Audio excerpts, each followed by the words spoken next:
কিছুদিন আগে আমরা নর্থ বেঙ্গল গিয়েছিলাম, আর প্রত্যেকবারের মতন এবারও লাস্ট মিনিটে ডিসাইড করেছিলাম বলে আমরা অন্য কোনো ট্রেনে পাইনি, কিন্তু বন্দে ভারতে একমাত্র সিটস অ্যাভেলেবল ছিল।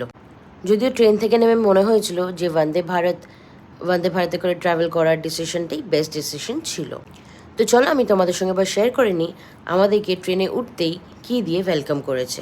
প্রথমেই দিয়ে দিয়েছিল মর্নিং টি, যাতে তারা ইনক্লুড করেছিল একটা পেপার কাপে গরম জল, সঙ্গে ছিল ম্যাকভিটিসের ডাইজেস্টিভ বিস্কিট, আর ইনস্ট্যান্ট টি আদরক ফ্লেভারের প্রিমিক্স ছিল। তারপর আর কি, সুন্দর দৃশ্য দেখতে দেখতে আমি আমার সকালের চাটা বানিয়ে ফেললাম, আর দৃশ্য দেখতে দেখতে আমার মর্নিং টি আমি এনজয় করলাম উইথ দ্য বিস্কিট। এরপর ব্রেকফাস্ট আর লাঞ্চ আমি পরের পার্টে নিয়ে আসবো। ততক্ষণে যদি আমার এই ভিডিওটা ভালো লেগে থাকে, don't forget to hit the like button and subscribe to my channel. Thank you.